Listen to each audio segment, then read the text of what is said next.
Hello everyone, this is Zibo and welcome to today's everything you need to know about the upcoming patch for Guardian Tales global server. So in today's video, as usual, we'll run through the Pymon's patch, and without further ado, let us start with the Amazon shop itself. So first of all, we have the daily package. So for the price of around $6 from the courier shop, you get 500 page gems, 5 controllers, 2 awakening box, and 200,000 soul points. So this one can be used for your fishing bait purposes as well as the weapon redemption. So I can't believe they're actually selling soul points, but it's finally happening. So that's that. Overall, I think the value of this pack is decent, right? Not the most valuable I have seen, but overall you're roughly getting about 2,000 gem worth of resources for like this value. I think is really good already. So if you have the budget to purchase it on a daily basis, then go ahead, right? If not, you can just purchase it 1 or 2 packs, right? It's a daily package which you can buy on a daily basis, so that's something to take note of. And then we have the Amazon special package over here. So this is the usual giant package. This time around, 100 summons controller, 1 epic limit break hammer, and all your option stones. So this is definitely for the whales. I'm probably not taking a look at this, is a bit too expensive for me. And then we have the limited gem package as usual, so 9,000 page gems and 1 million soul points. Is that, yeah, 1 million soul points.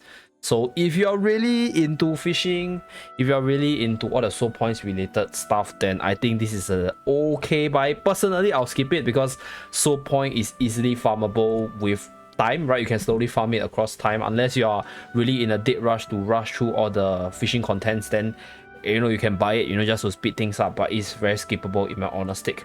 Then for the limited summon package, yeah, my value of soul point is really low because number one, I think it's a really easily obtainable resource within the game. So you get 24,000 per hour, right?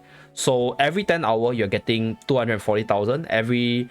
You are getting like 1 million soul point every 40 hours, which is roughly 2 days plus. And like, why would you want to spend the money if you can get the resources within such a short period of time? However, I mean, I'm not denying the fact that there's always this speeding factor. So if you're somebody who has the budget to spare to go for these soul points and get value from your pit gems and summon controller, then I think these packages are pretty big, right? Pretty good for you. But other than that, very skippable. So we also have the limited stamina package, right? 1,000 stamina, 500,000 soul points.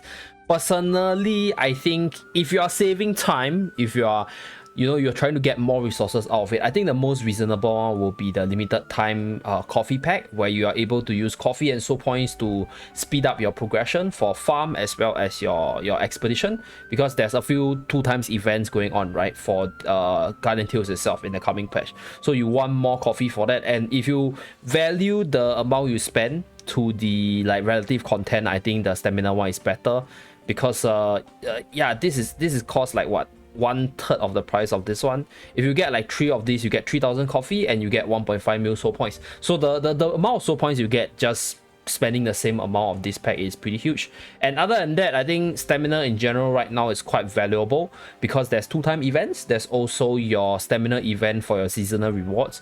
So I guess if let's say you're on a limited budget, I'll say just a daily package and a limited stamina package will do. And then if you have a little bit more, then I guess I think, like I mentioned as usual, I think gem packages are more attractive for me, so I'll go for that. Then if you are a megalodon that can buy everything, then yeah, just buy the Amazon special package, right? So that's to indulge yourself. And then yeah, that's pretty much it for the new packages. And then for the hero costume side, we have a bunch of new hero costumes. They are not part of any collection. So we have the beauty garum. So if you like your garum transform into a female, then this is a costume you want to go for. Then we have steampunk AA72. So same thing, not part of any collection. Then we have Evil Spirit Akayuki. So if I remember correctly, I think these are units from the design competition from other servers. So they just put it together and release it in KR site, right, first. So we will get the Garum the Beauty in global server next week. So if you are thinking when can I make my Garum sexy with Booba, then yeah, it'll come next week. Then we have the equipment costume. So the only one that is new to the pool is the Cherry Blossom Bow over here, which I bought, so take note of that. And for the next part, I actually wanted to talk about the Relic shop, but before I talk about the Relic shop, I need to showcase the new farm feature. So right here we have the new barbecue pit, right, BBQ barbecue party. You're able to construct it from your building shop, and then you can actually host a barbecue party over here. So far, I haven't actually recruited any NPCs on my farm, so I can't show you guys, but the purpose of this thing is for free resources, right? Free seeds, as well as the possibility of NPCs appearing on your farm. So I'll try my best to actually get an NPC out with all these limited resources, and then if I do get an NPC out, I'll probably post a video on it. But right now, at the point of recording the video, I do not have my NPCs, so I apologize for that, right? But you guys roughly see what it does. Basically free resources and then recruitment for NPC. Then other than that, right, if you go to the shop portion, right, your relic shop over here, the relic shop itself, there's actually 2 new materials, the superior arcane stones. So you can actually get 1 superior arcane stone with 50 arcane crystals, right? You can get it from breaking down your relics, and you can also get superior arcane stones from getting your yellow petals for exchange and stuff. So you can actually unlock it after you clear the area 2 expedition, and what it does for you is this, okay?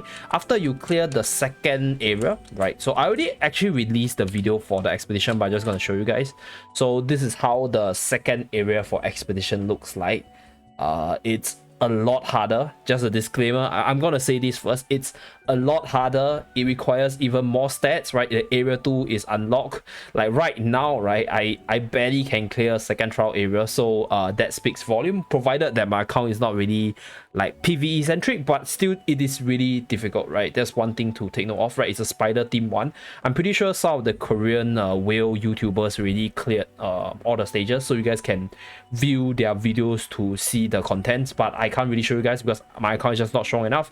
And other than showing you guys the new area, I'm going to show you guys some spelling error from the developer side. So look at district, the spelling of district is wrong. So once you unlock, which is once you beat the final trial area, you unlock area 2, which will allow you to unlock the new features, which will be the Relic Evolution as well as the basic option change. So Relic Evolution is pretty straightforward. You choose a 3-star relic, and then if you have 15 arcane stones, you'll be able to evolve your relic to the 4-star version. So one thing I realized about the 4-star version relics, right, is that you actually get 1 line more of stats, and the values on the stat is a little bit higher. So that is one thing that I realized. And at the same time, you can also use the basic option change to change out the basic option. So I have a pretty decent one over here, a total of about 5% crit hit chance, and I have a crit hit multiplier, so I'm not going to use my basic option change. But I can do it on this one to show you guys. So I'll click on the basic option change. You can only do this on your 4-star relic, right? You need 3 arcane dust. So once you click it, is the usual your usual relic upgrading stuff, so you can see whether or not you want to keep the stats. Okay, this is more offensive and is a little bit better for raid, so I guess I'll keep it, right? So this is for the bosses, so I'll keep it, and so on and so forth. So that's the 4-star relic. So overall, these are the new features for the farm side and the expedition side, and I personally think that the 4-star relic will be a major power creep. Okay, so why do I say so? Because if you look at the stats, right, 3-star you get 2 lines with all these values, and 4-star you get 3 lines with all these values. So you're getting a little bit more numbers of your basic options, and this will definitely widen the gap between the heavy spenders, because they're able to get out multiple relics to greatly increase their damage. And since you're now able to reroll your basic stats, if you have enough resources, you'll be able to reroll for the most optimal stats that you want on the relic itself, which will be pretty crazy.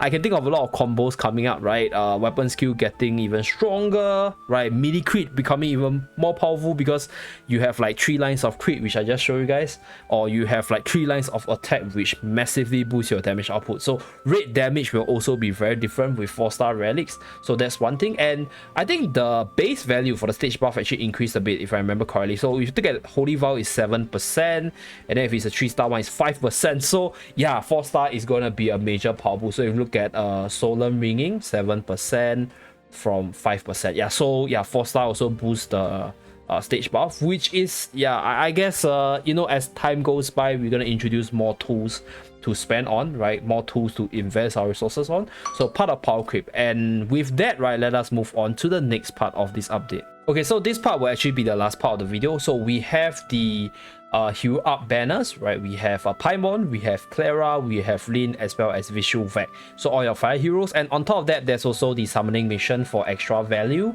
So here it is, extra mileage tickets, and there's also some beginner missions for Arcane Dust as well as Superior Arcane Stones if you clear out your Area 2 for your expedition. So that's something for you to take note of. And then lastly, for the final part, we have the Ultimate Partner roadmap. So as usual, the stuff for the roadmap doesn't really change, right? The rewards changes slightly, right? Your Fire Hero shards, but the stuff is usually there. So your hammers, your Awakening Stone box, your mileage, your gems, the more valuable ones, so do try to go for them. Your Princess Edict, right, for more merchandise farm, and so on and so forth. So yeah, additional mileage tickets to the end, so you have 30 over here, so do take note. So yeah, that's pretty much it for this Ultimate Partner patch. Massive stuff will definitely be the expedition for more endgame content, then a little bit of value in terms of mileage as well as the pack, and that's pretty much it for this video. Thank you very much for watching. Do remember to like and subscribe in order to see more videos from this channel. I'll see you guys again in my next video. Bye guys.